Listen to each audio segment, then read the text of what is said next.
Yesterday, the Finance Minister is going to share the details of the package under Mission Atmanirbhar Bharat. First, the Honorable FM and MOF will brief, then we will take some questions from you. Over to Finance Minister.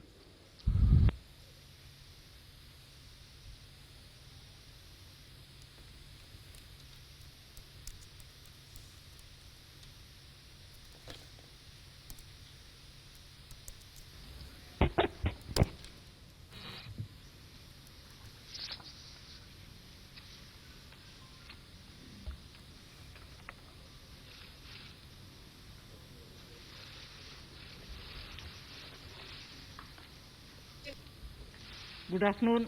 Can you hear me with my mask or should I remove it? Are you okay? It's better now?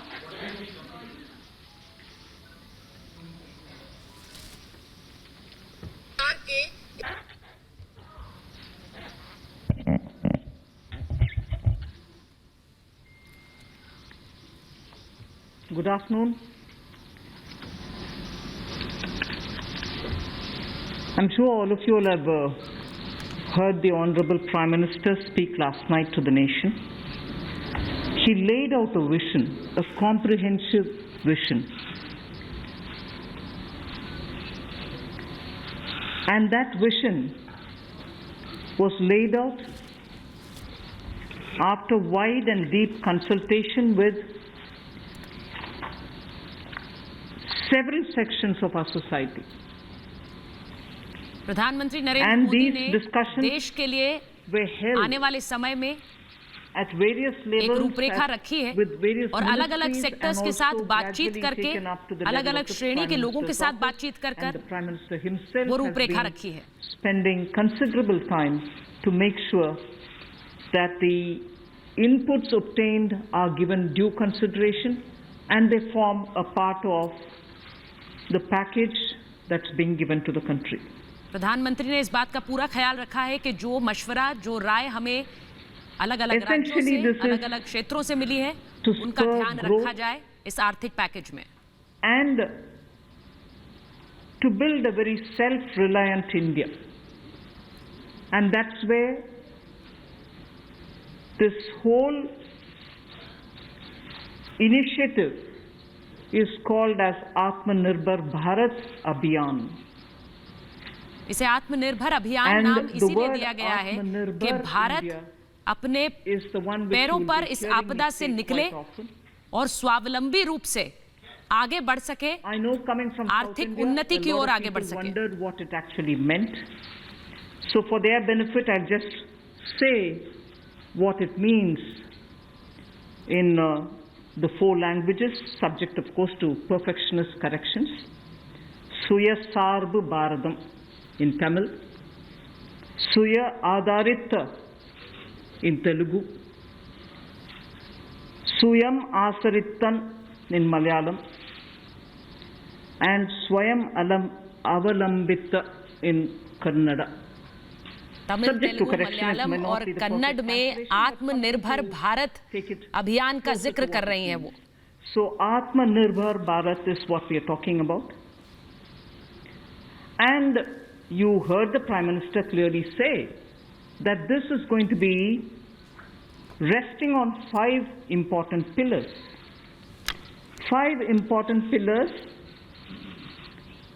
The economy. Nirmala Sitharaman कह रही हैं, कल आपने प्रधानमंत्री को सुना कि ये जो राहत पैकेज है ये 5 महत्वपूर्ण स्तंभों पर खड़ा होगा. So if these are the 5 pillars on which we are trying to build Atmanirbhar Bharat, the focus obviously will be what can be defined as the factors of production of, in today's language, factors of production. All of us know that we've been hearing it: land, labor, capital and enterprise.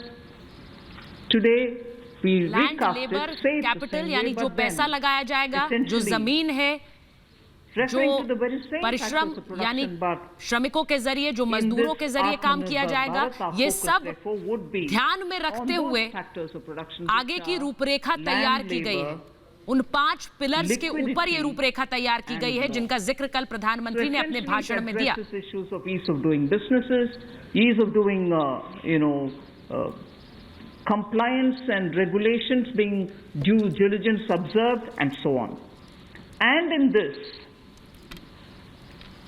the intention is to build brands. Intention is also to take local brands, local.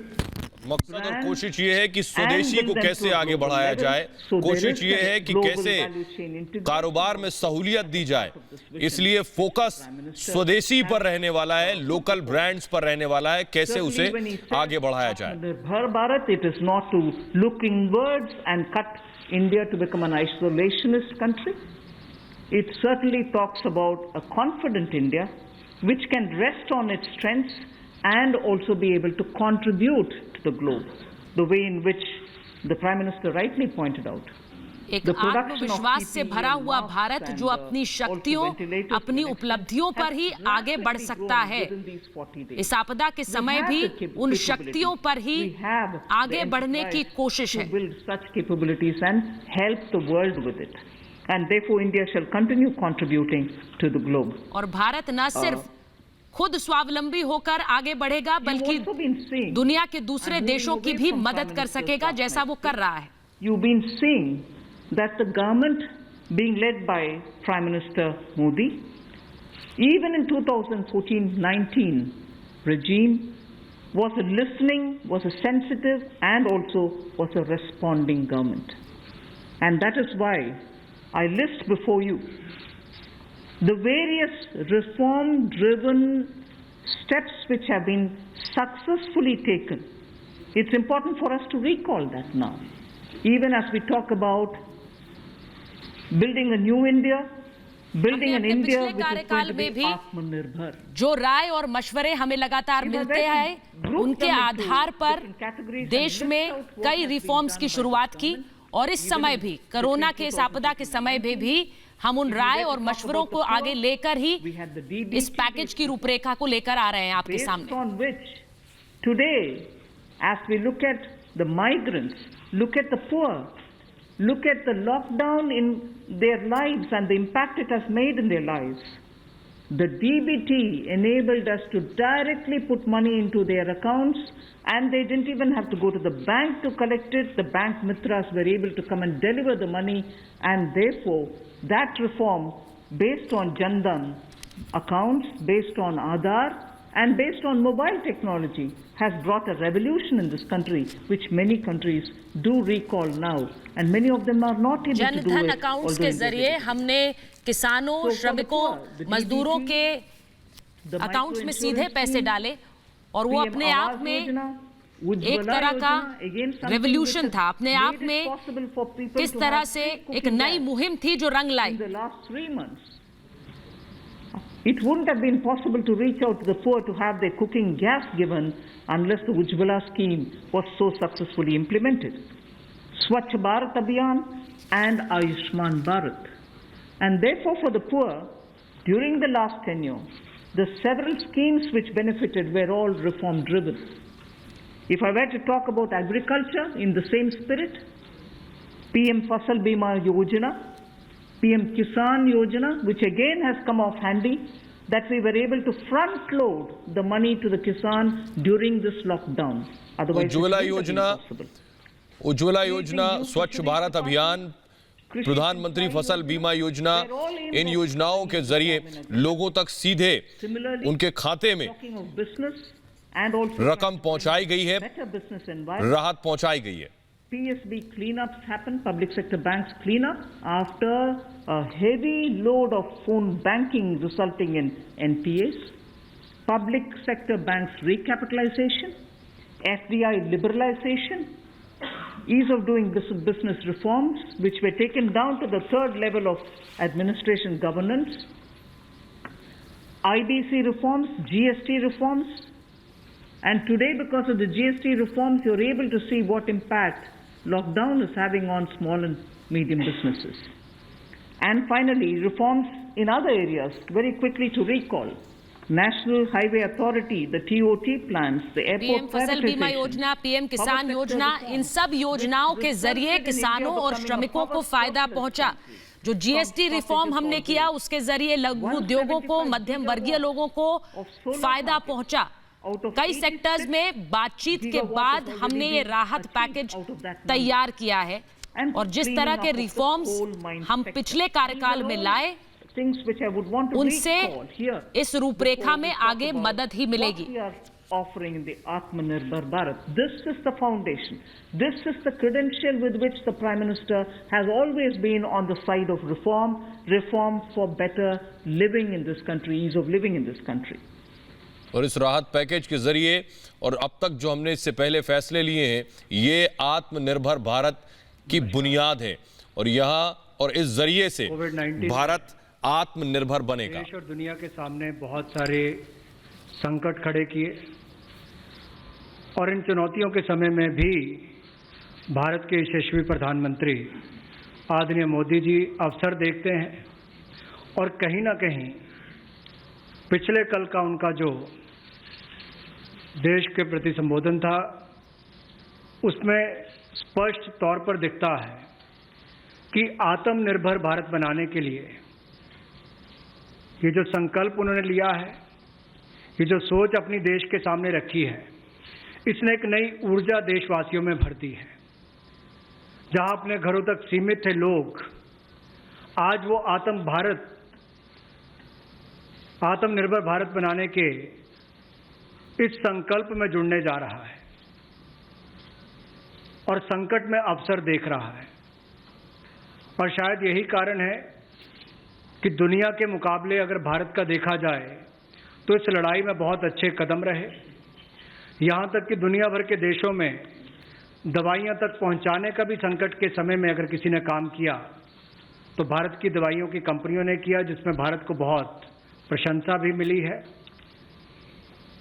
यही नहीं, सबसे पहले कोविड-19 को चलते मोदी सरकार ने जो पहला कदम उठाया वो प्रधानमंत्री गरीब कल्याण योजना के रूप में लेकर आए कि देश के गरीब को भूखा ना रहना पड़े, उसको कोई दुख तकलीफ ना हो। और 1,70,000 करोड़ का ये पैकेज माननीय वित्त मंत्री जी ने आप सबके सामने रखा था।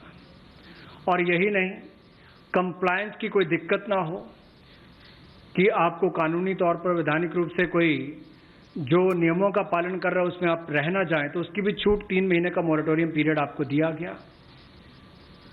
फिर आरबीआई के माध्यम से भी घोषणाएं हुई जिसमें लिक्विडिटी का फायदा आप सबको मिला, देश के करोड़ों लोगों को।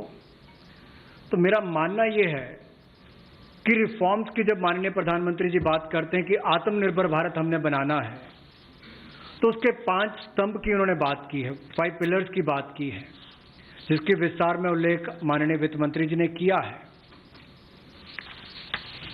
मैं एक बात इसमें और कहना चाहता हूं कि ये जो हम इकोनॉमी की बात करते हैं, अर्थव्यवस्था की बात करते हैं, पहला स्तंभ आधारभूत ढांचा हमारा ऐसा हो जो आधुनिक हो, और यही नहीं, हमारे सिस्टम जो है वो 21वीं शताब्दी में हमें विश्व गुरु बना सकें, उस लायक हम बनाएं। वाइब्रेंट डेमोग्राफी की हम बात करते हैं, युवा शक्ति को हम राष्ट्र शक्ति और राष्ट्र निर्माण के रूप में लगाएं और उनका लाभ उठाएं। और डिमांड को कैसे बढ़ाना है और डिमांड सप्लाई चेन का समन्वय कैसे बना रहे और अर्थव्यवस्था आगे और कैसे बढ़े, इसके इस्तेमाल को करने की भी जरूरत है। बोल्ड रिफॉर्म्स का पूरा लेखा जोखा माननीय वित्त मंत्री जी ने पिछले 6 वर्षों का दिया है। मैं यही कहूंगा, बड़े निर्णय करने के लिए मोदी जी जाने जाते हैं। चाहे वो गुजरात में आए भूकंप के समय वापस कच्छ को खड़े करने की बात हो, या आज के संकट के समय भारत में पीपीई और मास्क के निर्माण की बात हो, और कहीं ना कहीं यही सोच भारत को आत्मनिर्भर भारत बनाने जा रही है। और इस आत्मनिर्भर भारत जो मूवमेंट है, इसमें हम आप सबको जोड़ने आए हैं। 20 लाख करोड़ का ऐतिहासिक पैकेज माननीय मोदी जी ने पिछले कल घोषणा की है और प्रधानमंत्री जी ने हमें निर्देश दिया है कि प्रतिदिन अलग अलग सेक्टर्स को लेकर आप सबके बीच में आकर इसकी विस्तार में हम लोग जानकारी दें। तो माननीय वित्त मंत्री जी आपको अगली जानकारी देंगे कि आज किस सेक्टर को लेकर हम आप सबके बीच में आए हैं। लेकिन बोल्ड रिफॉर्म्स 6 वर्ष भी होती रही, अब भी होगी, जब तक भारत आत्मनिर्भर नहीं हो जाता, उस दिशा में लगातार काम चलता रहेगा। So I broadly explained about the reform steps which were taken during the previous 14 to 19 tenure of this government. And after the 2019 elections, the July budget was presented.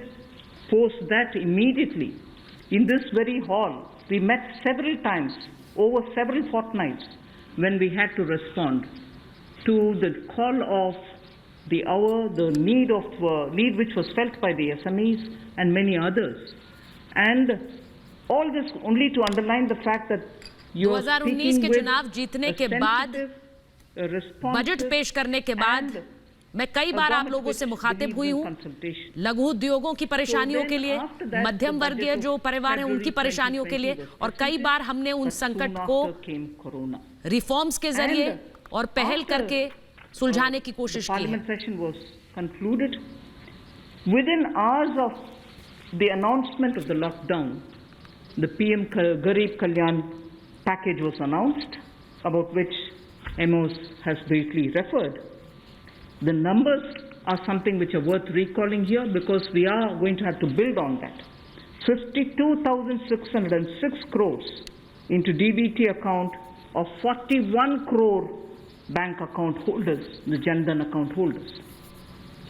18,000 crore worth grain and pulse transfers happened, in which 48 lakh metric tons of wheat and rice have been distributed, costing 69 crores, to 69 crore account. Lockdown का ऐलान होने के कुछ घंटों बाद ही लगभग 52,000 करोड़ों account में ट्रांसफर किए गए और 18,000 करोड़ लोगों के खाते में पहुंचाए गए।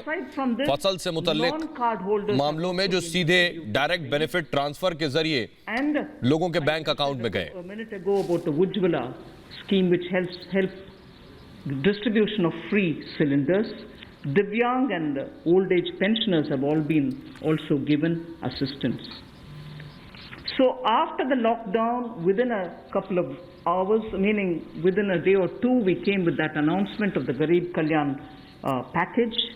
तो लॉकडाउन का ऐलान होते ही हम गरीब कल्याण पैकेज लेकर आए, क्योंकि हमारी सरकार में प्राथमिकता गरीबों और किसानों को लेकर थी, और इसीलिए डायरेक्ट बेनिफिट ट्रांसफर के जरिए पैसा इन लोगों को उपलब्ध कराया गया। 41 करोड़ अकाउंट्स में पैसे डाले गए।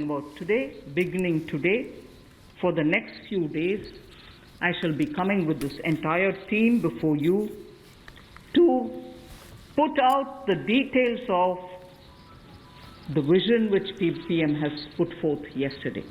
So PM's vision for a self-reliant India, we will come with the details in various tranches beginning today, and we shall not forget in each of the tranches that we are talking about that we do have a responsibility towards the poor of this country, towards the needy of the country, towards the migrant workers of this country, the Divyang and the aged. So the tranches will of course be for all our countries. प्रधानमंत्री का vision, प्रधानमंत्री की नजर और निगाह बेशक आत्मनिर्भर भारत पर है, लेकिन उन्हें पूरा ख्याल है इस देश के मजदूर का, इस देश के गरीब का, इस देश के किसान का, और उसे भी कैसे आत्मनिर्भर बनाना है, इस बात का भी ख्याल है। Data which will be shared with you all will go into greater detail about the quantum that they came up with, the LTROs and the TLTROs. I'm not getting into it so that you'll get the data, but we are not going into it. We also ensured, the Revenue Secretary is here, we also ensured that 18,000 crores of refunds through a special drive were given for all the income taxpayers. Drawback were also given the payments. So the intention being liquidity should be in the hands of the people. For all those who have up to 5 lakhs of refund dues, we cleared it. 14 lakh taxpayers have benefited because of that. Jin So, लोगों के 5 with lakh that तक के said, refund dues थे, today, हमने उनको the पैसा trans दिया क्योंकि हम चाहते हैं कि has about अर्थव्यवस्था में पैसा रहे, लिक्विडिटी रहे और आम लोगों की जेब में पैसा रहे, और इसीलिए 18,000 करोड़ के बेनिफिट हमने income tax which pertain to the के जरिए भी small and medium enterprise. लोगों तक पहुंचाने की कोशिश की। कुटीर लघु उद्योग के लिए 6 ऐसे कदम हम उठाएंगे। 2 relate to the employees provident fund. 2 relate to the NBFCs, housing finance corporations, and the MFIs, microfinance institutions. 1 relates to DISCOMs, 1 relates to contractors, 1 relates to real estate, and 3 are tax measures that we have taken. So I'll get into the detail of today's tranche of announcements. I said there are 6 major steps for the MSMEs. The first one, there is a collateral-free automatic loan for MSMEs which is being provided. This will give facility up to 3 lakh crores. 3 lakh 25 crore crore मध्यम और outstanding लघु उद्योग को loan के लिए। for those MSME units for whom 6 बड़े कदम का ऐलान कर रही है निर्मला सीतारमण लघु उद्योगों और मध्यम उद्योगों के लिए, जिनमें पहला ऐलान उन्होंने किया कि किस तरह 3 लाख करोड़ तक का लोन इन मध्यम और छोटे उद्योगों को दिया जाएगा। And there will be a moratorium given for 12 months. These are going to be 100% credit guaranteed over as a cover given to banks and NBFCs on principal and interest. So this is going to be available till 31st October 2020. There are no guarantee fees, no fresh collaterals required.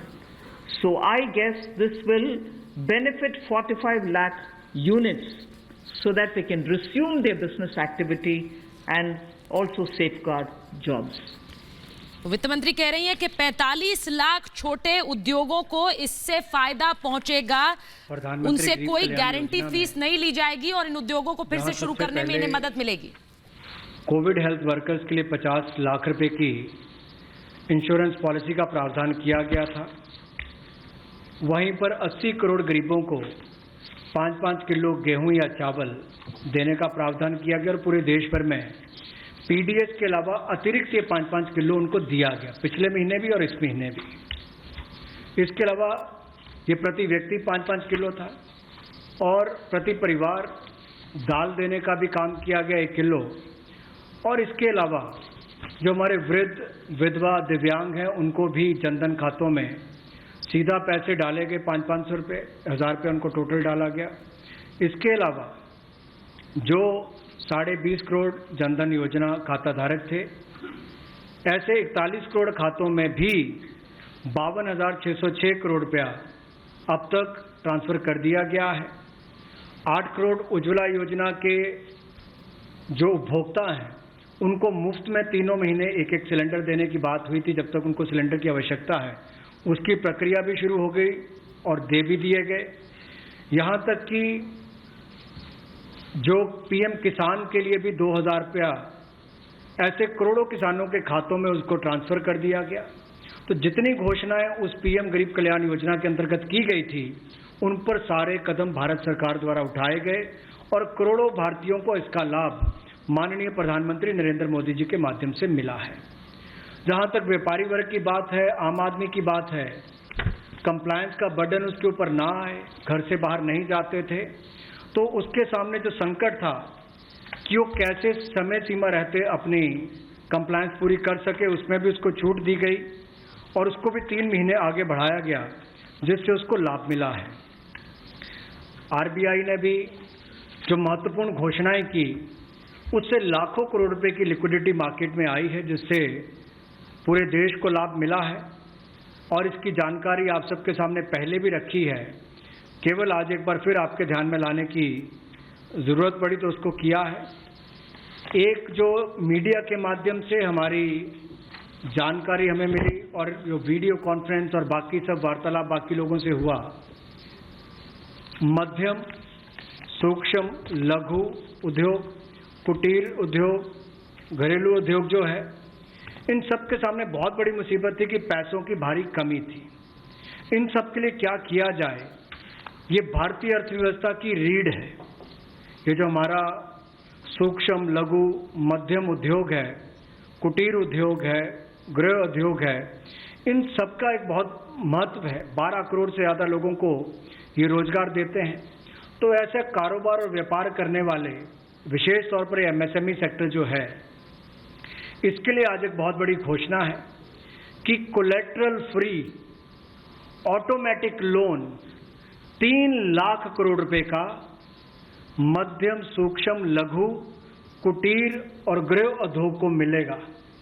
इसमें किसी को अपनी ओर से कोई guarantee, कोई collateral देने की आवश्यकता नहीं है और इसका समय सीमा भी 4 वर्ष की होगी और पहले 12 महीने यानी कि पहला 1 वर्ष उनको प्रिंसिपल रीपेमेंट नहीं करना पड़ेगा, इनके मूलधन का चुकाना नहीं पड़ेगा, मूलधन को नहीं चुकाना पड़ेगा और 12 महीने की इस पर छूट रहेगी और 4 वर्ष के लिए उनको ऋण दिया जाएगा।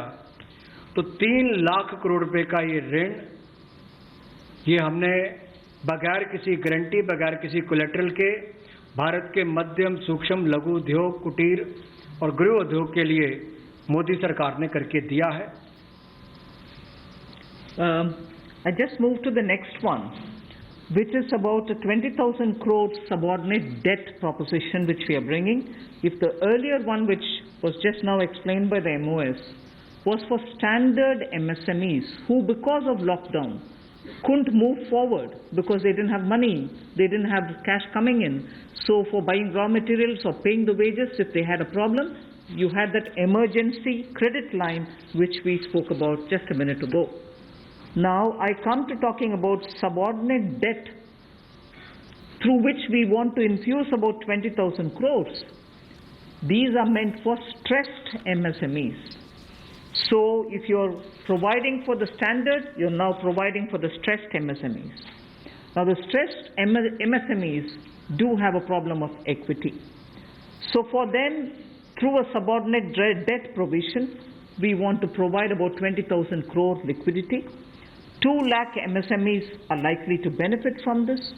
The functioning of the 2 lakh MSMEs which MSME are कंपनियों को इसका फायदा होगा। NPA or 20,000 करोड़ रुपए stressed के or बारे में will बता be रही हैं eligible. वित्त मंत्री Nirmala So this Sitharaman. subordinate debt-based scheme, और उन्होंने कहा कि लॉकडाउन के NPA दरमियान or एमएसएमई stressed सेक्टर में MSMEs जिन कंपनियों को बहुत ज्यादा will be नुकसान हुआ है, eligible for this. उसे संभालने की Government will be कोशिश हम providing करेंगे। about 4,000 crore as its contribution to the MSE, the Credit Guarantee Trust, and they will be then able to provide the partial credit guarantee support to the और जो banks, कर्ज भी दिया as a जाएगा result of which MSME sector stressed को, and जो NPA micro MSMEs will enterprises हैं, immediately छोटे benefit. मझोले उद्योग हैं, उनको जो कर्ज दिया जाएगा उससे भी उन्हें फायदा मिल पाएगा।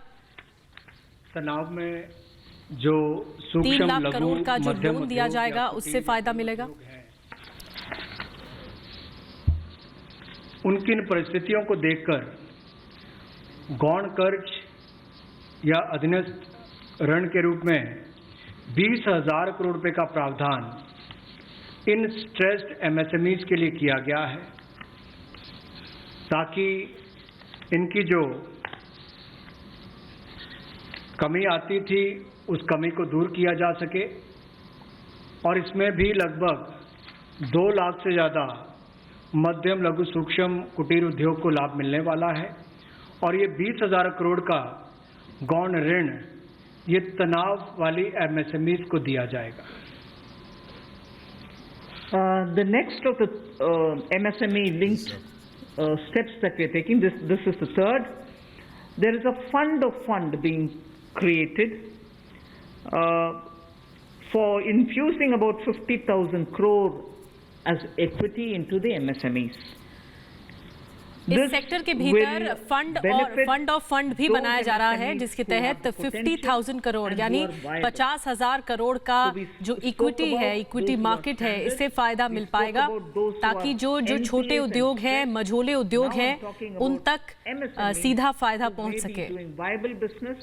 And who needs hand-holding because of the situation thanks to the COVID.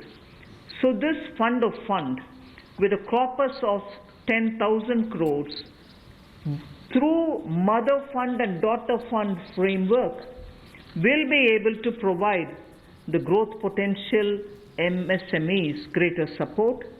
इसमें 10,000 करोड़ का एक और फंड बनाया जाएगा, वो उन MSMEs को दिया जाएगा जिसमें ग्रोथ पोटेंशियल होगा, जो लगातार जिसमें पोटेंशियल देखा जाएगा ग्रोथ का, उनको 10,000 करोड़ के फंड का आवंटन एक और इसमें फंड ऑफ फंड बनाने की प्रावधान की गई है।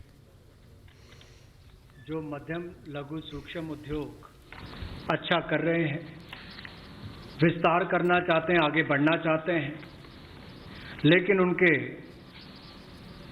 आकार को बढ़ाने की, क्षमता को बढ़ाने की सुविधाएं नहीं मिल पाती थी, तो उसके लिए फंड्स ऑफ फंड्स का प्रावधान किया गया है और इस फंड्स ऑफ फंड्स के माध्यम से 50,000 करोड़ की इक्विटी इन्फ्यूजन होगी, ये हम करने जा रहे हैं।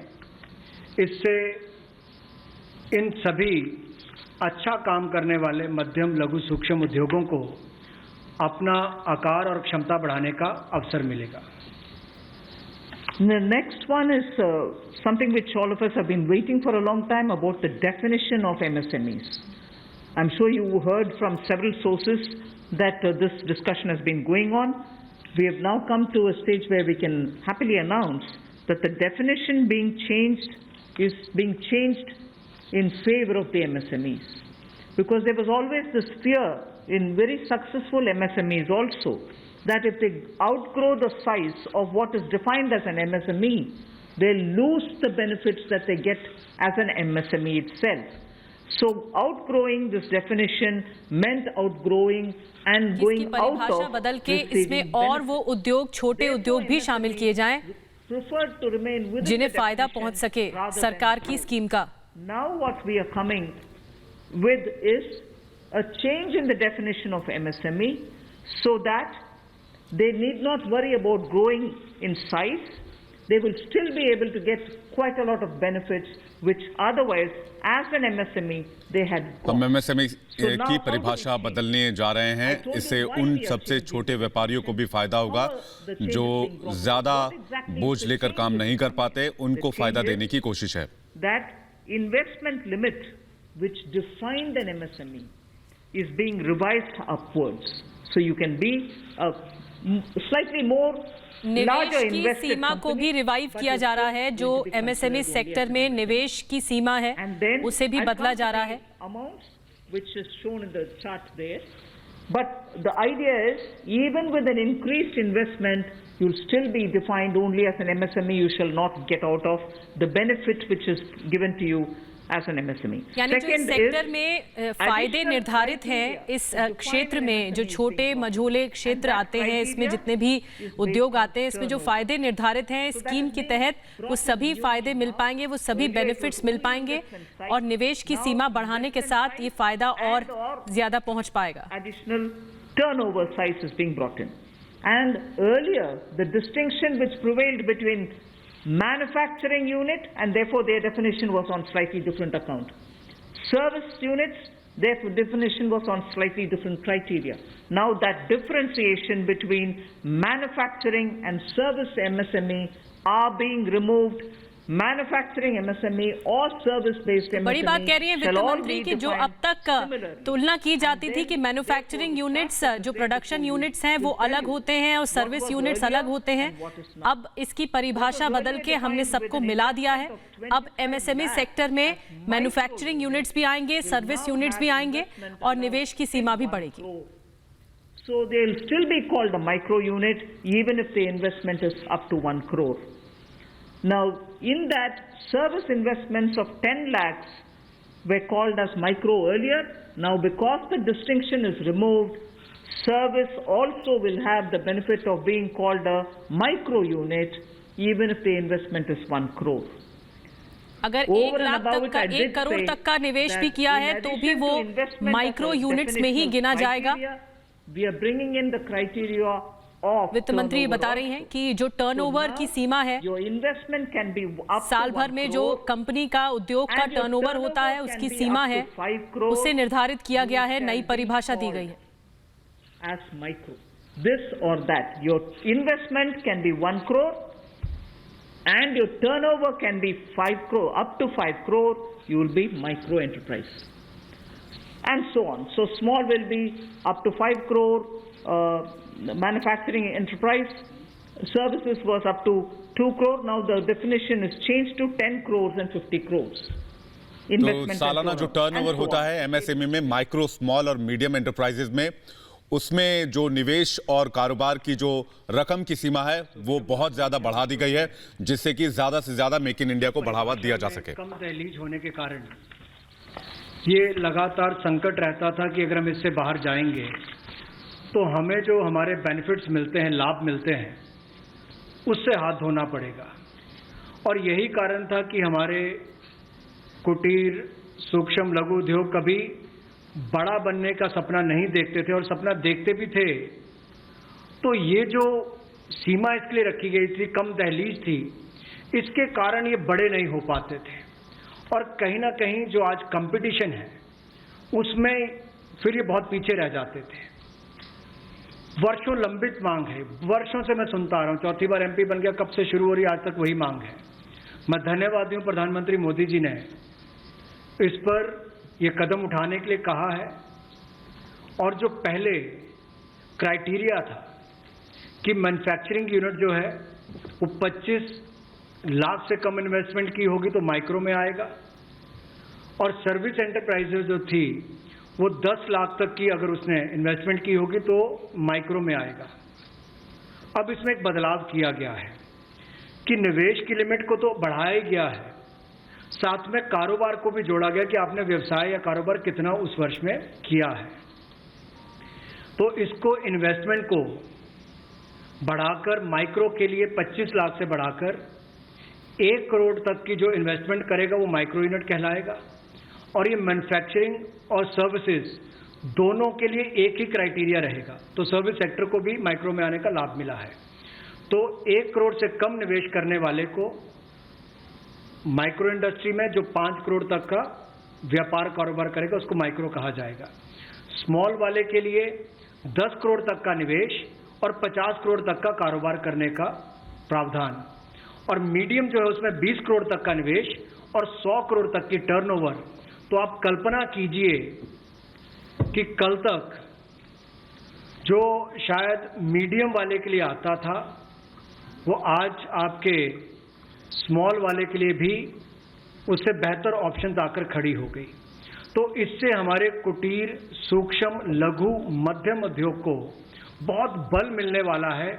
एक और बैंकों का हाथ पकड़ना, पैसा देना, दूसरी तरफ से डेफिनेशन चेंज करके उनके आकार और क्षमता को बढ़ाने का अवसर देना, ये अपने आप में क्रांतिकारी कदम इस दिशा में लिया गया है।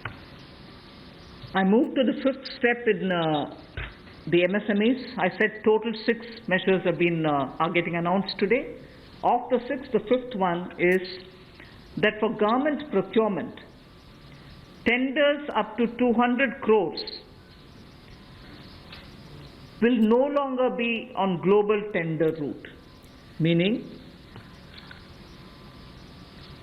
पांचवा global कदम tenders जो कि वित्त मंत्री will कह be रही हैं, disallowed in गारमेंट प्रोक्योरमेंट के लिए, यानी जो गारमेंट का बिजनेस करते हैं, जो उद्योग 200 crores.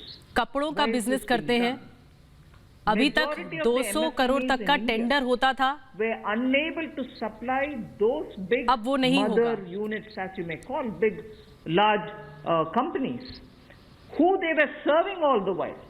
Suddenly the conditions became, based on the global tenders, unmatchable by our MSMEs. क्योंकि जो ग्लोबल टेंडर्स आते थे, जो बाहर से बोली लगती थी हमारे कपड़ा उद्योग के लिए, उसको पाट नहीं पा रहे थे हमारे छोटे उद्योग।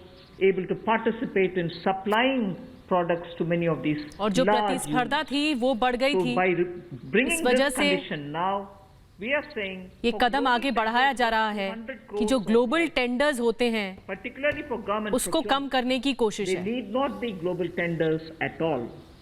So this will make MSMEs do their business with a lot more confidence and ताकि carry on with MSME it. जो छोटे मझोले उद्योग हैं वो Self-reliant आत्मनिर्भर बन सके, Will वो अपना also प्रोडक्ट then बनाए be able to स्वावलंबी serve बने make in India और देश because में small बेचें units can now और देश में ही participate in टेंडर government आगे बढ़ाएं। ग्लोबल टेंडर से मैच नहीं कर पा रही थी छोटी कंपनियां, पिछली 2 इस स्लाइड्स वजह में से भी अब ये आपने नहीं देखा होगा। कि कुटीर सूक्ष्म लघु मध्यम उद्योग के लिए जो बड़े कदम उठाए गए हैं 3 लाख करोड़ के कोलेटरल फ्री और कोई नई गारंटी दिए बिना एक और से ऋण उपलब्ध करवाना, उसके अलावा जो बाकी कदम उठाए गए और उनकी परिभाषा बदलने का काम भी किया गया, तो ये कदम उससे एक और स्तर ऊपर है कि ये सब बदलने के बाद उनको कामकाज जब मिले तो कंपटीशन में कहीं ना कहीं अनफेयरनेस जो होती थी उसमें हमारे लोकल उद्योग वो पीछे रह जाते थे।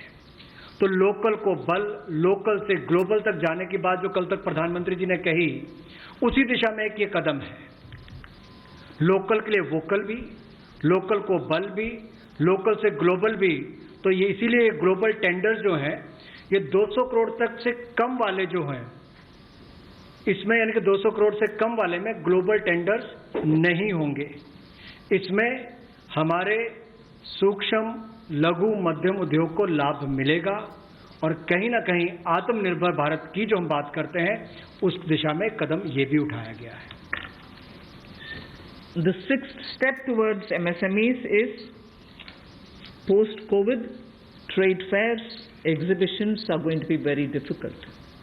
So we shall ensure that e-market linkage is provided across the board for all these MSMEs so that they're able to find their market easily in the absence of being able to participate in trade fairs which cannot be held in this environment.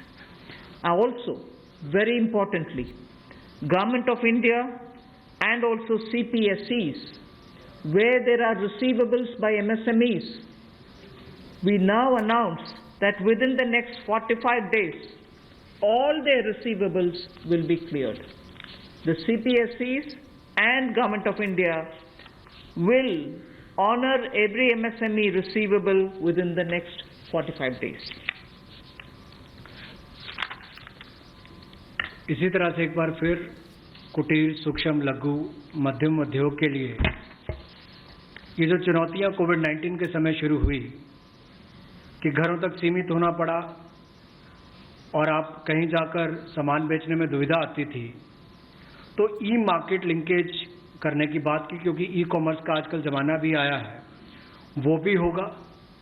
और इसके अलावा व्यापार मेलों में कैसे वो involve हो सके, उनका शामिल होना हो, प्रदर्शनियों में उनकी पार्टिसिपेशन हो सके, इसके लिए कदम उठाए जाएंगे। और जो हमारे सार्वजनिक केंद्र उपक्रम है उसमें जो अगर उनके कोई पेंडिंग पेमेंट्स है, सरकारी है या पीएसयूज में है, उनको भी अगले 45 दिनों में बल देकर वापस उनकी पेमेंट हो, ऐसा प्रयास किया जाएगा ताकि जल्द से जल्द उनकी पेमेंट हो, ताकि उनको राहत मिल सके। I now move to talking about EPF. You were aware during the Pradhan Mantri Garib Kalyan package, some measures were extended for the EPF.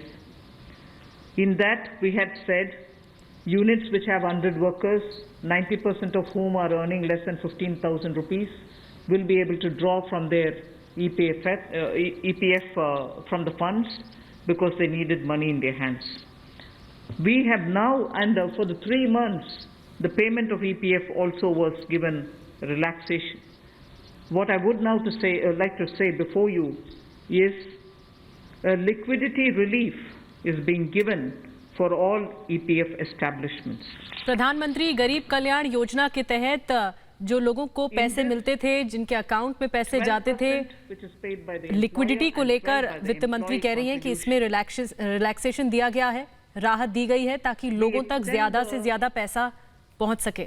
Support which Government of India gave for another 3 months.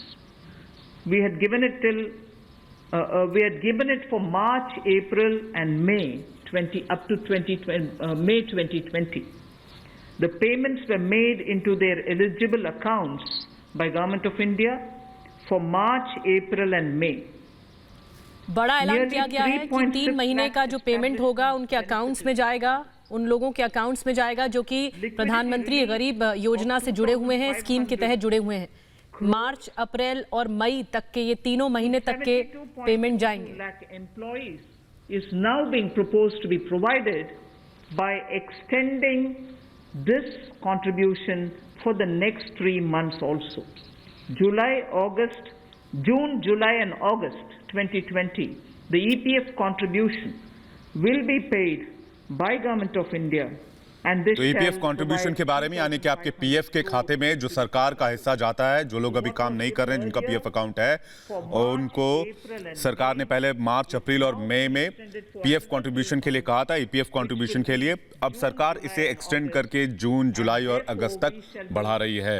Infusing 2,500 crore liquidity and 72.22 lakh employees will benefit from it.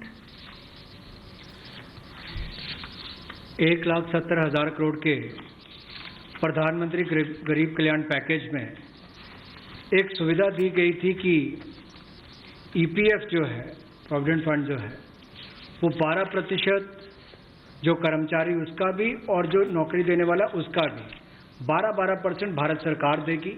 और ये पहले 3 महीनों के लिए हमने किया था, जिसकी भुगतान कर भी दिया गया पहले 2 महीनों के लिए, और इसको अगले 3 महीने और बढ़ा दिया जाएगा। इसका प्रावधान भी जून, जुलाई और अगस्त के लिए कर दिया गया है। 3,67,000 ऐसी संस्थाओं के 72,22,000 ऐसे कर्मचारियों को इसका लाभ मिलेगा। जब कर्मचारी का 12% हिस्सा भी और नियोक्ता जो नौकरी देने वाला है उसका 12% हिस्सा भी भारत सरकार देगी, और ये कुल मिलाकर 2500 करोड़ के लगभग का लाभ इनको मिलेगा। The next on EPF again, in order to provide more take-home salary for the employees and also to give relief to employers in the payment of PF for those which have not been covered under the earlier description, which is if you have 100 employees, 90% of whom are drawing less than 15,000, we announced a scheme earlier, which I'm extending for another 3 months. That's what was announced a minute ago. The second one in EPF now is the statutory PF contribution for those who are not covered in the earlier one is being reduced from 12% to 10%. So for the next 3 months, employers need to pay only 10% and not 12% so that they will have some more money in their hands. अगले 3 महीने के लिए employers यानी कि कंपनियां 10% EPF contribution कर सकती हैं। पहले 12% था, जिसे हमने घटाकर 10% कर दिया है, जिससे कंपनियों के हाथ में थोड़े पैसे बच सकेंगे। Reduction is not for the government. However, government employees government employer still pays 12%. But employees in these public sector undertakings will be given the advantage of paying only 10%. So a liquidity relief of 6,750 crores for both the employee and employer will be available for the next 3 months.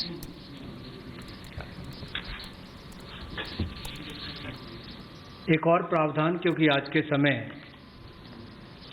पैसा कर्मचारी के हाथ में भी कैसे ज़्यादा हो, इसमें भी एक बड़ी राहत देने का प्रयास इसमें किया है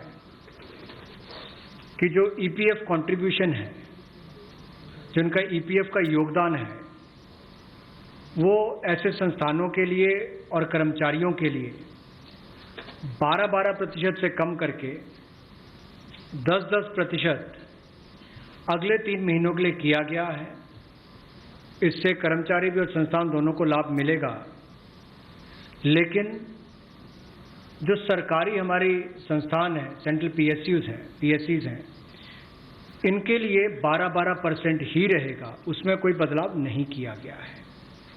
तो इससे कुल मिलाकर 6,750 करोड़ रुपए का लिक्विडिटी सपोर्ट इनको मिलेगा और एक तरह से 6,750 करोड़ रुपया ज्यादा इनके हाथ में आएगा। The next one is about non-banking financial companies, housing finance corporations, and microfinance institutions. We have been hearing. अगला ऐलान नॉन बैंकिंग फाइनेंशियल कॉर्पोरेशंस के लिए है, जो बैंकिंग का काम नहीं करते हैं लेकिन वित्तीय सुविधा लोगों को उपलब्ध कराते हैं, उनके लिए ऐलान। NBFCs were not able to get enough resources, and particularly some NBFCs which were not very highly rated had particular difficulties in comparison to the others. So, Government of India now launches a 30,000 crore special liquidity scheme. 30,000 crore की special liquidity scheme का ऐलान NBFCs के लिए किया जा रहा है, जो कर्ज बांटती हैं, ताकि उनको लोगों को कर्ज देने के लिए समस्या ना हो। This is taking and buying debt papers of NBFCs, housing finance corporations, and microfinance institutions. And not high quality debt papers, they can be investment quality also. So, this we expect will have an impact on those struggling NBFCs who need money to carry on with business. And these NBFCs जो NBFCs जो non banking financial company लगातार संघर्ष कर रही हैं, liquidity की problem झेल रही हैं, इस समस्या से दो चार हो रही है कि पैसे की कमी है, उन लोगों को, उन कंपनी को राहत मिल पाएगी ताकि वो ज्यादा से ज्यादा डेट या कर्ज लोगों को जो देते हैं उसमें दिक्कतें ना आए।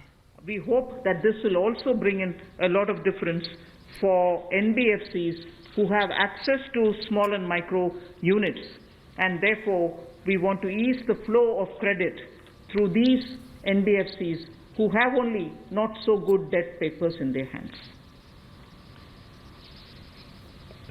गैर बैंकिंग वित्तीय कंपनियां NBFCs या फिर हमारे हाउसिंग फाइनेंस कंपनीज और माइक्रो फाइनेंस इंस्टीट्यूट, इन सब के लिए जो इनके पास लिक्विडिटी की कमी आती थी, धन का अभाव होता था, उसके लिए ये नई योजना लेकर आए हैं जिसमें 30,000 करोड़ रुपए का विशेष तौर पर प्रावधान किया जाएगा। स्पेशल लिक्विडिटी स्कीम ये होगी जिससे इनके धन की आपूर्ति भी होगी और इसके माध्यम से जहां एक और हाउसिंग सेक्टर को बल मिलेगा, MSME सेक्टर को बल मिलेगा, उसका भी लाभ हमारी अर्थव्यवस्था में और नीचे आम आदमी को पहुंचेगा और इसका पूरी तरह से गारंटी भारत की सरकार देगी। The next facility also for the NBFCs is to give 45,000 crore liquidity infusion through a partial credit guarantee scheme for the NBFCs in particular. This is an existing scheme, but we are expanding its scope. Expanding its scope only because it will now cover borrowings such as primary bond issued, the commercial papers. So all these will constitute the liability side of the balance sheet, but we are getting into that area also. But in this case, as different from the previous one, 20%, the first 20% loss alone will be borne by the guarantor, which is government of जो India. Credit दिया जाता है, First 20% loss. सरकार की तरफ से मदद दी जाती है, उसके अनुसार वो लिक्विडिटी सरकार ज्यादा इन्फ्यूज करेगी NBFCs में, ताकि जो उन्हें बॉन्ड पेपर्स वगैरह जो देना होता है उसमें उन्हें सहूलियत मिल सके, उन्हें फैसिलिटेट किया जा सके, उन्हें फायदा पहुंचाया जा सके, ताकि लोगों को कर्ज बांटने में, छोटी कंपनियों को कर्ज बांटने में दिक्कत ना हो।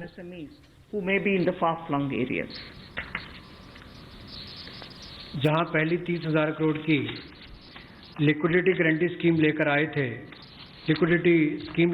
NBFCs के लिए, HFCs और MFIs के लिए, वहीं पर अब आंशिक ऋण गारंटी योजना, ये लगभग 45,000 करोड़ रुपए की NBFCs का इसमें प्रावधान किया गया है। इसमें भारत सरकार गारंटर होगी, जो 20% का नुकसान इसके द्वारा सहन किया जाएगा, वहन किया जाएगा। और यही नहीं, इसमें AA पेपर और इससे भी नीचे वाले जो है उसको भी इसमें पैसा मिल पाएगा, ऋण मिल पाएगा। और इसके अलावा जो अनरेटेड पेपर एलिजिबिलिटी है इन्वेस्टमेंट के लिए, वो भी इसमें प्रावधान किए गए हैं, ताकि ज़्यादा इसका स्कोप बढ़ सके, ज़्यादा लोगों को इसका लाभ मिल सके।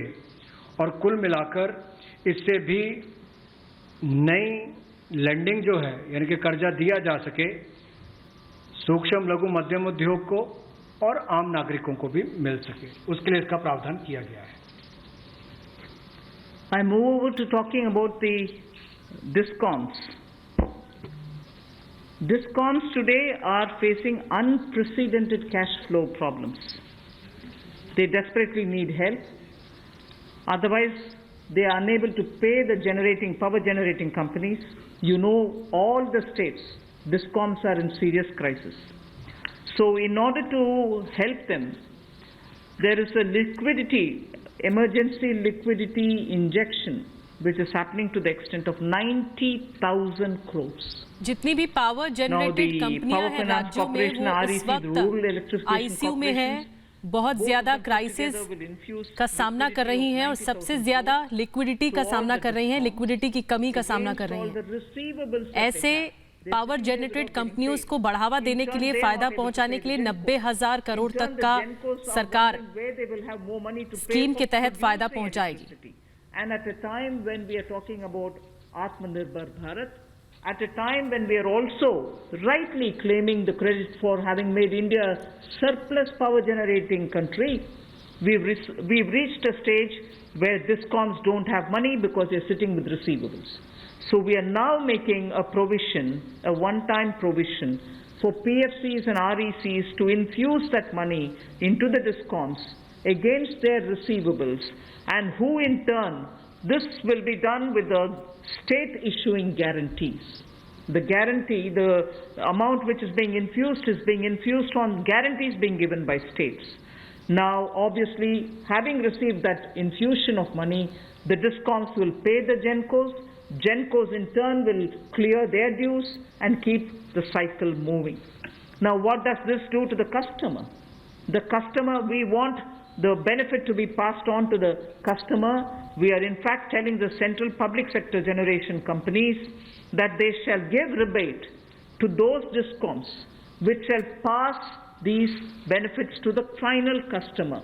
So we are making it clear to the central public sector generation companies that on receiving the money from the DISCOMs, they should be able to pass it on again back to the consumers. So this is a one-time infusion of liquidity for cash desperate DISCOMs.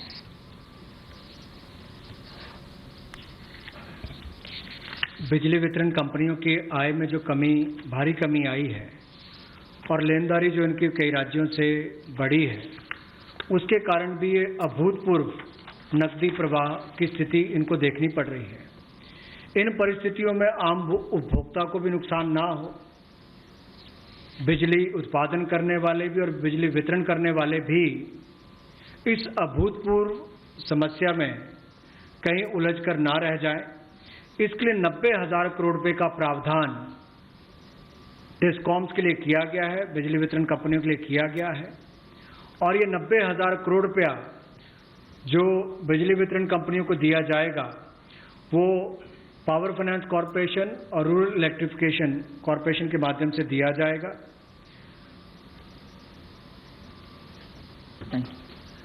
I move over to the next, which deals with contractors. All Government of India agencies, such as the railways, road transport, highways, CPW, etc., will now give 6 months extension without any cost to the contractors. Contractors के लिए बड़ा ऐलान contractors के लिए कर रही है निर्मला सीतारमण। 6 महीने के लिए उनको राहत देने की बात की गई है, वो भी बिना किसी शर्त के। Central government agencies, they can take additional 6 months to comply with the contract conditions.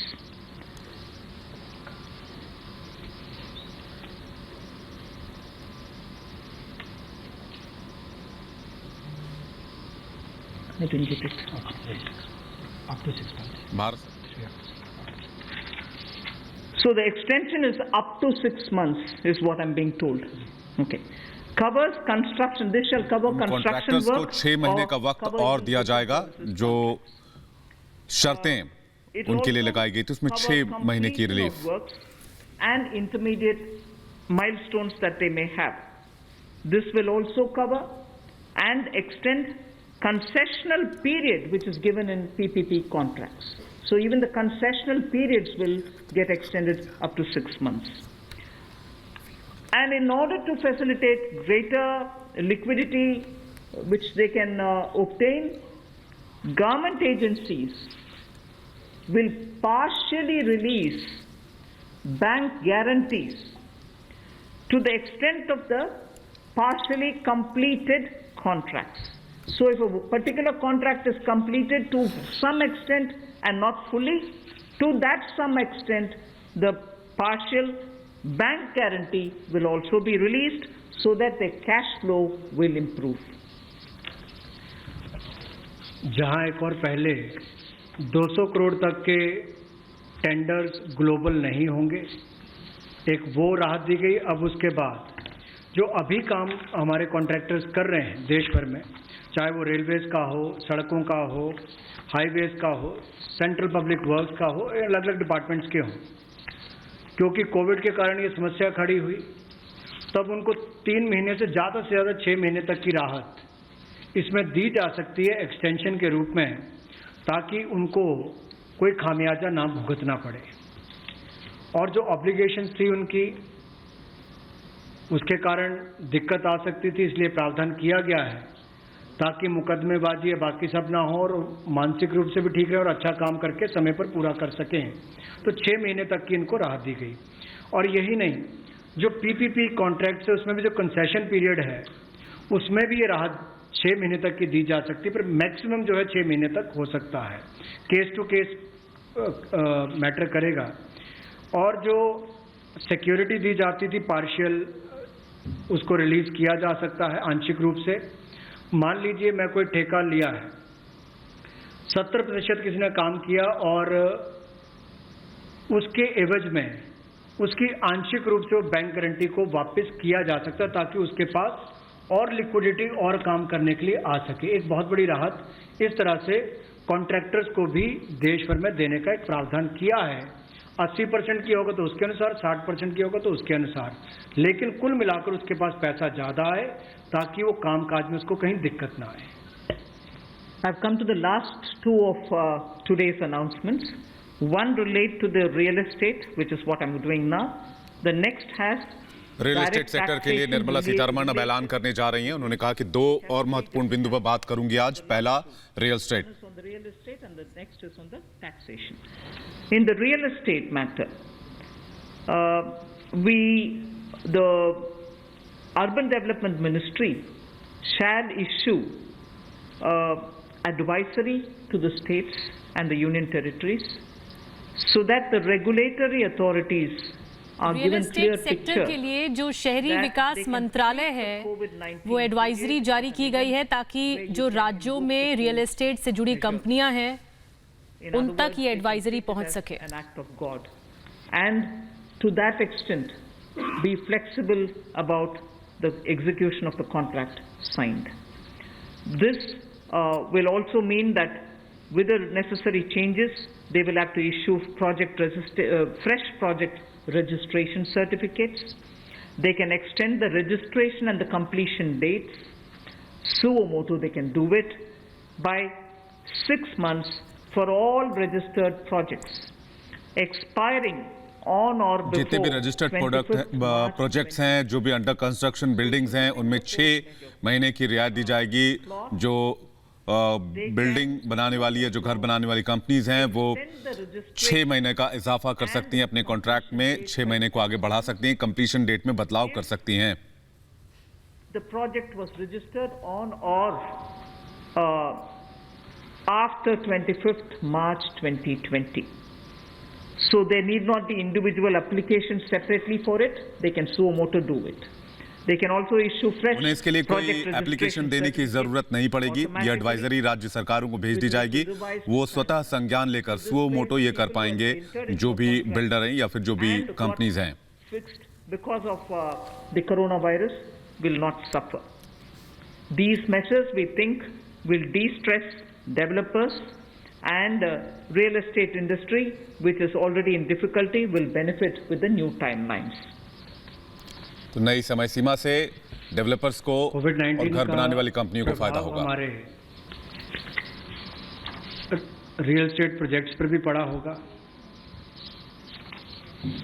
और इसके लिए ही ministry of housing and urban development ये राज्य की सरकारों को और यूटीज को एडवाइस भी करेगी कि उनकी जो रेगुलेटरी अथॉरिटीज़ हैं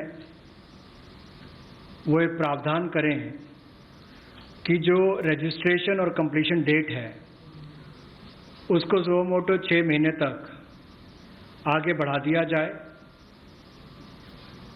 और इसकी जो 25 मार्च तक जो एक्सपायरी डेट थी यानी कि उसको 6 महीने तक आगे बढ़ा दिया जाए और इसमें कोई इंडिविजुअल एप्लीकेशंस मंगवाने की आवश्यकता नहीं है। जो 25 मार्च तक थी उसको वैसे ही 6 महीने तक का आगे विस्तार कर दिया जाए, उसको आगे अवधि को आगे बढ़ा दिया जाए। रेगुलेटरी अथॉरिटीज़ को भी यही अनुरोध किया गया है और इसमें ministry of housing and urban affairs के माध्यम से जाएगा कि 3 महीने तक पीरियड उसको भी आगे बढ़ा दिया जाए और जो फ्रेश प्रोजेक्ट रजिस्ट्रेशन सर्टिफिकेट्स हैं वो भी रिवाइज टाइमलाइंस के साथ दे दिए जाएं। तो इसी तरह से रेरा के अंतर्गत जो टाइमलाइंस है उसको आगे बढ़ाने की जो बात कही गई है इसमें विस्तार में कही गई। I move over to talking about the tax-related proposals, which is my last.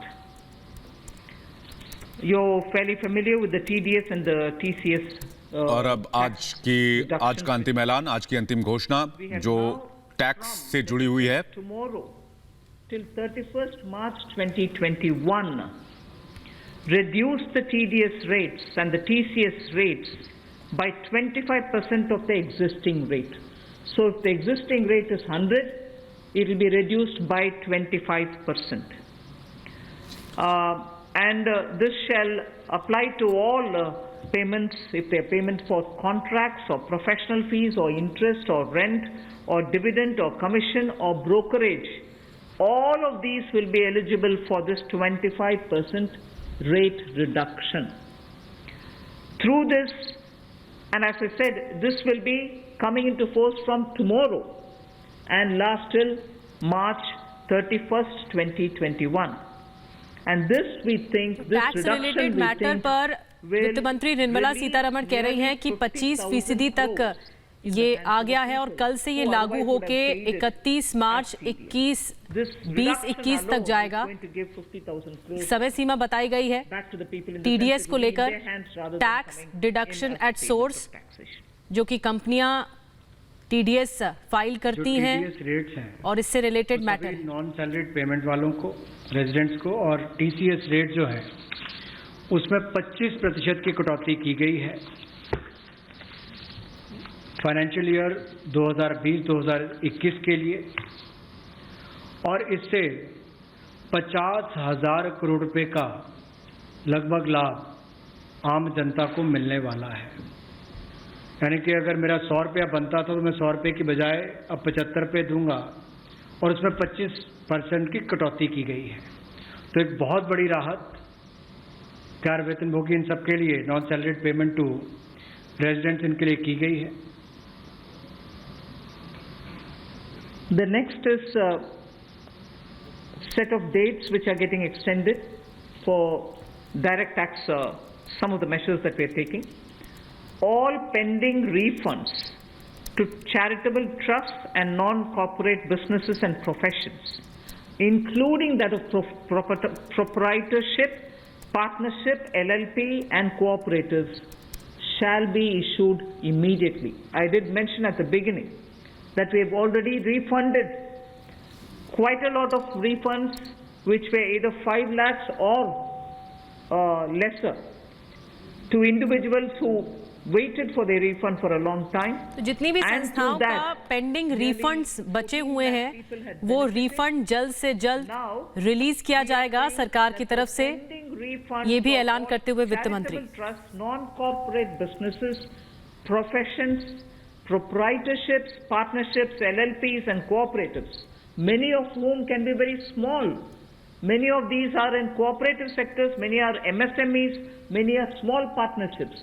All their refunds will be given immediately. चाहे वो छोटी से लेकर Which will mean that उद्योग they जो will get their due partnership money, उद्योग that's में भी their हैं, money. They will get सभी का it रिफंड in hand. जल्द से जल्द रिलीज किया जाएगा सरकार की तरफ से। जो Then the संस्थाएं due date of सबसे all छोटा income उद्योग भी taxes चलाती हैं या मीडियम टर्म एंटरप्राइजेज हैं या पार्टनरशिप में भी अपने बिजनेस को आगे बढ़ा रहे हैं, Are now being extended refunds की from गतिविधि को और 31st तेज किया July जाएगा। 2020 and 31st October 2020 to 30th November 2020, and tax audits from 30 September 2020 is being changed to 31st October 2020. So that is a measure which will help people not to worry और जो about tax how they audit होता है संस्थाओं का, उसकी भी तारीखें बताई जा रही हैं वित्त मंत्री की तरफ से कि संस्थाओं का टैक्स ऑडिट अब अक्टूबर से आगे बढ़ेगा। taxation related measure is the date of assessments getting barred, because assessment time gets barred with a certain date. We are conscious of it, we have taken cognizance of it, so we are saying date of assessments getting barred as on 30th September 2020 is now being extended to 31st December 2020. So 3 months extension is being given so that date of assessment doesn't get barred as of September 2020, it can wait till December 2020.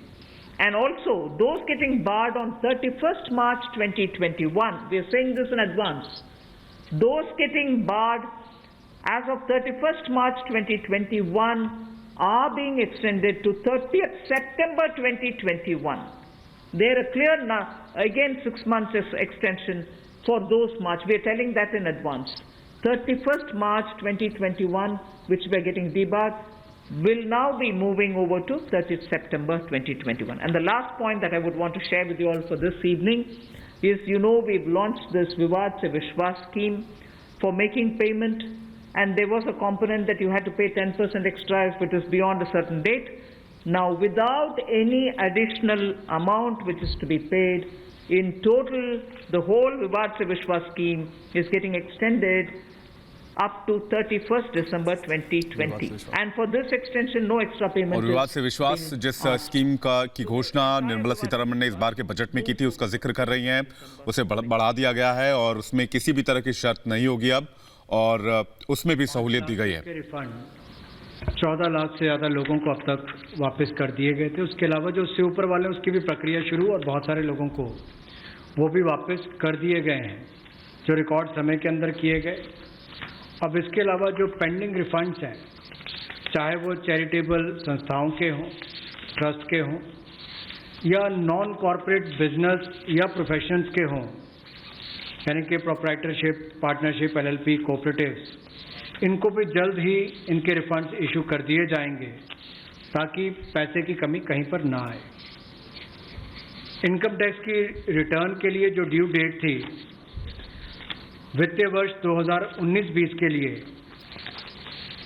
उसको 31 जुलाई 2020 और 31 अक्टूबर 2020 से बढ़ाकर 30 नवंबर 2020 कर दिया जाएगा, और tax audit को भी 30 सितंबर 2020 से बढ़ाकर 31 अक्टूबर 2020 कर दिया जाएगा। जहां तक डेट ऑफ असेसमेंट की बात है, ये भी वर्जित हो रही थी 30 सितंबर 2020 को, इसको भी एक्सटेंड कर दिया जाएगा 31 दिसंबर 2020 तक, और जो वर्जित हो रही थी 31 मार्च 2021 को, इसको 30 सितंबर 2021 तक बढ़ा दिया जाएगा। मैं एक बार फिर कह देता हूं, जो डेट ऑफ असेसमेंट जो बार हो रही थी 30 सितंबर 2020 को, उसको 31 दिसंबर 2020 तक बढ़ा दिया गया है और जो बार हो रही थी 31 मार्च 2021 को, उसको 30 सितंबर 2021 तक बढ़ा दिया गया है। विवाद से विश्वास स्कीम बजट के समय भी हम लाए थे, लेकिन इन अभूतपूर्व परिस्थितियों के चलते इसको भी जिनको पेमेंट करनी है, कोई अतिरिक्त पेमेंट ना किए बिना, एडिशनल अमाउंट दिए बिना, इसको 31 दिसंबर 2020 तक एक्सटेंड कर दिया गया है, ताकि आप 31 दिसंबर तक पेमेंट कर सकते हैं। उसमें आपको कोई अतिरिक्त पेमेंट नहीं करनी पड़ेगी। मैं धन्यवाद करना चाहूँगा फाइनेंस मिनिस्टर का, एमओएस फाइनेंस का, for detailed briefing to all of us on this particular subject. Madam, with your permission, 2 questions we are going to take online and 4 questions we can take from the hall here. So first I take the question online. How does the government plan to finance rupees 20 lakh crore stimulus? Maybe this is a question I should answer after I finish all my announcements on the various tranches.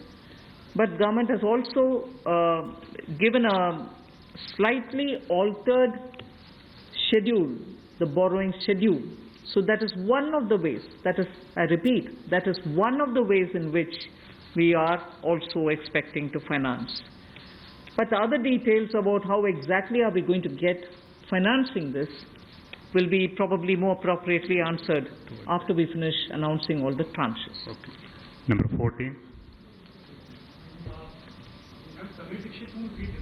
मेरा सवाल ये है कि borings को लेकर के पहला सवाल था, इस पर थोड़ा सा अगर आप और बताना चाहें कि इतने बड़े पैकेज के लिए सरकार फिलहाल बोरिंग को लेकर के क्या योजना है, आने वाले वक्त में किस तरीके का और प्रावधान करने की योजना है। और दूसरा ये कि जो बैंक गारंटी, जो लगातार बैंक पिछले 2-3 महीने में ये बात को लेकर के चिंतित थे कि कुछ सेक्टर्स पर लोन देने के लिए वो ज़्यादा पॉजिटिव नज़र नहीं आ रहे थे और बैंक गारंटी, सरकार से गारंटी को लेकर के वो लगातार अपील कर रहे थे। ऐसे में आपको लगता है कि इस बड़े पैकेज के बाद में बैंक की तरफ से लोन देने की शुरुआत हो पाएगी और लिक्विडिटी फ्लो की जो कोशिश है उसको कामयाबी मिलेगी? मैं आपके सेकंड क्वेश्चन को जवाब दे देती हूँ, बट फर्स्ट क्वेश्चन अब शायद दोबारा बोलना पड़ेगा, मैं ध्यान से शायद सुने नहीं। सेकंड क्वेश्चन के लिए मैं जवाब ये दे रही हूँ कि ये गारंटी का विषय जो आपने उठा रहे हैं कि बैंक से भी मांग था, उसके लिए तो आज गारंटी का विषय भी हमने घोषणा कर चुके हैं। सो उसके कारण हम ये मानते हैं कि बैंक्स में थोड़ा और तैयारी होगी। मगर वैसे भी पिछले एक सप्ताह से बैंक सेक्रेटरी इधर देवशीष पांडा जी हैं, लगातार कितने बैंक से क्रेडिट जा रही है, किन को जा रही है, एमएसएमई की जा रही है, रिटेल सेक्टर को जा रहे हैं, ये विषय हम फिनांस मिनिस्ट्री के हैंडल से और पीआईबी के द्वारा भी जानकारी देते आ रहे हैं। इसमें हम स्पष्टता से ये समझें कि बैंक्स लोन देने से संकोच नहीं कर रहे हैं। सैंक्शन किए हुए लोन्स हैं जिसमें बैंक का ये कहना है कि सैंक्शन करने के बाद भी कस्टमर आकर के लॉकडाउन खत्म होने के बाद हम आकर लेंगे, प्लीज तब तक आप पैसा रिलीज ना करें। ऐसे रिक्वेस्ट कस्टमर रख रहे हैं बैंक के सामने। मैं ये नहीं कह रही सभी कस्टमर्स ऐसे बोल रहे हैं, मगर ज्यादातर कस्टमर्स ये बोलने की वजह से सैंक्शनड लोन का विवरण हम दे रहे हैं हर 2 दिन के एक बार, फिर भी वो अमाउंट रिलीज क्यों नहीं होता। और ये भी प्रश्न उठते हैं कि क्यों बैंक्स रिवर्स रेपो में रिजर्व बैंक में लगातार पैसा डाल करके आ रहे। कारण यही है कि सैंक्शन करने के बाद भी क्लाइंट्स उनके अपने चॉइस पर कह रहे हैं कि लॉकडाउन निकालने के बाद, हटने के बाद हम पैसा रिलीज करवाएंगे आपसे। सो ये भी है विषय, हम इसका पूरे हर पहलू अंडरस्टैंड करने का आवश्यकता है। Your first question? That's all right. That's covered. Number 12. I'm Sapna here. Very good afternoon. Ma'am, two questions. A lot of queries are coming from various quarters that after the announcement of the additional borrowing by the government last Friday of 4.2 lakh crore approx, how much is of that's going to be taken care in terms of meeting the revenue gap, ma'am, and the stimulus which you've just mentioned. And ma'am, in today's announcements, would you be able to give us any indication as to what would be the cash outgo by the government? I think your first question is largely addressed already about where are we going to get the money from, and is the debt market going to be able to receive the announcement that's been made by the government last Friday. Yes, you're seeing how the market is responding, and that's no secret. It's not something anyone can hide. It's public domain information. I have broadly indicated the amounts. But in any case, end of the year, all the announcements, 4 or 5 announcements, you'll get to know. And in any case, the Honorable Prime Minister has clearly said what is the total size of the stimulus package. Ma'am, related question online hai. Does the package announced by the Prime Minister yesterday is a standalone one, or it is inclusive of earlier package of 1.7 lakh crore and the other security items, 65 lakh crore liquidity measures announced by the RBI? That is all. As I said, whoever has asked that question online can wait till all the announcements are made. Sure. Number 9. Ma'am Monika ji business ma'am MSME sector में पहले से ही बहुत ज़्यादा liquidity crunch था और UK Sinha committee ने ये सारी रिकमेंडेशंस पहले से ही दे दी थी, तो इतना समय क्यों लग गया? क्या हम लॉकडाउन का इंतज़ार कर रहे थे? और दूसरा ये कि अप्रैल के जीएसटी नंबर्स अभी तक नहीं आए हैं, तो एमएसएमई सेक्टर से काफ़ी कंप्लेंट्स आ रही हैं और वो काफ़ी रिक्वेस्ट कर रहे हैं कि एक जीएसटी एमनेस्टी स्कीम उनके लिए आ जाए, तो क्या हम उसकी आशा कर सकते हैं?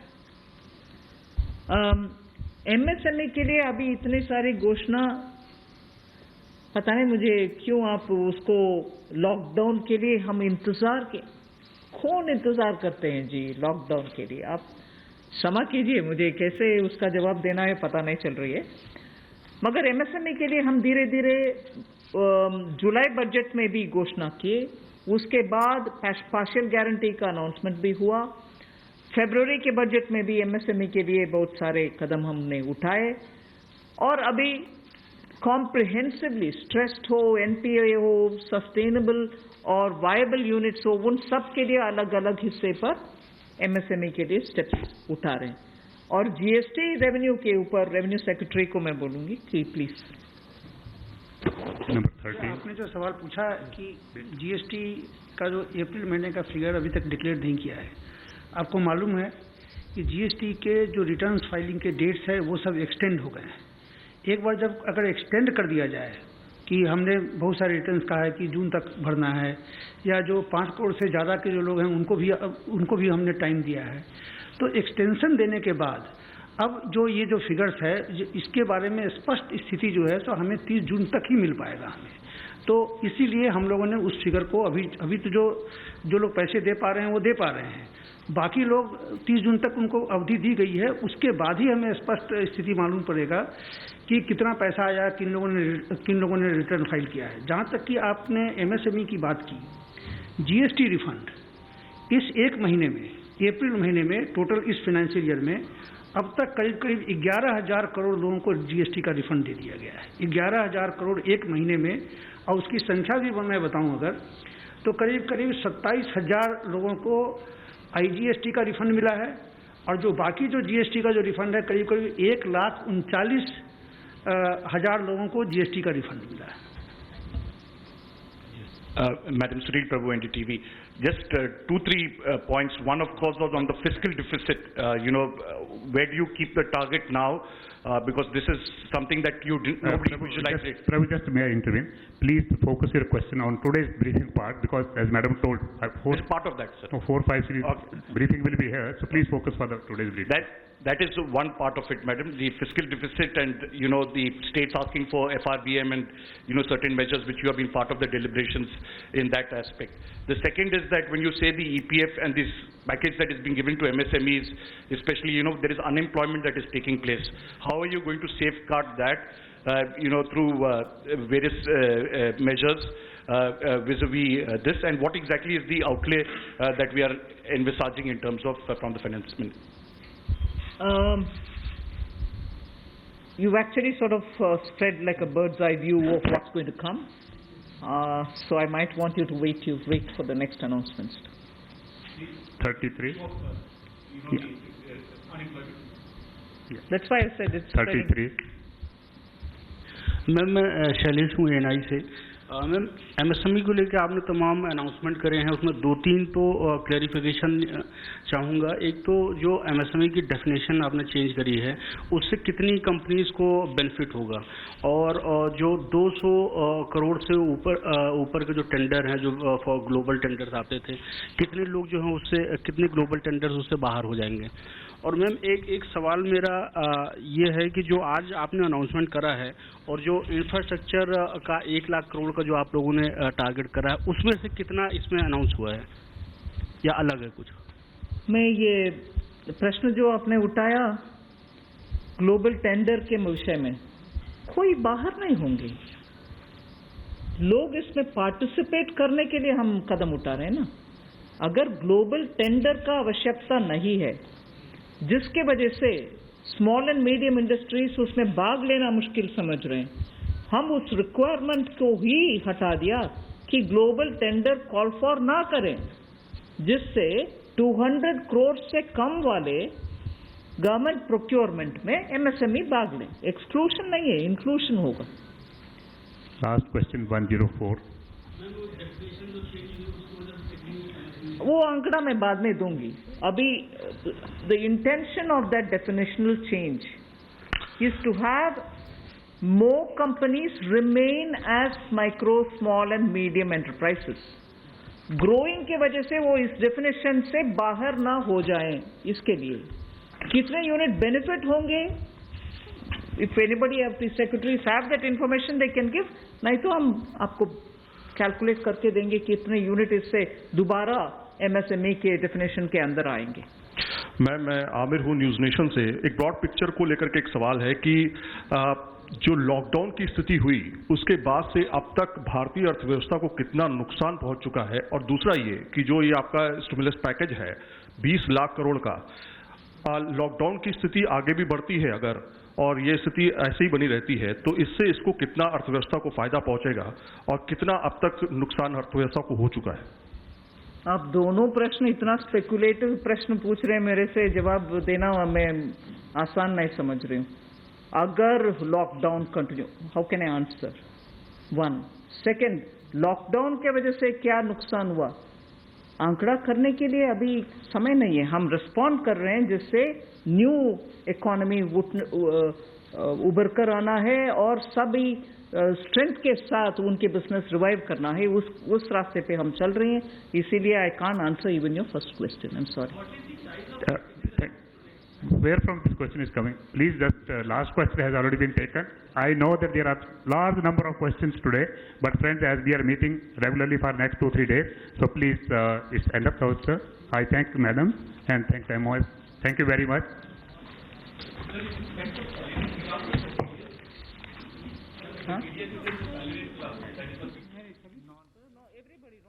और देश की वित्त मंत्री निर्मला सीतारमण को आप सुन रहे थे। आज पहला दिन प्रेस कॉन्फ्रेंस का।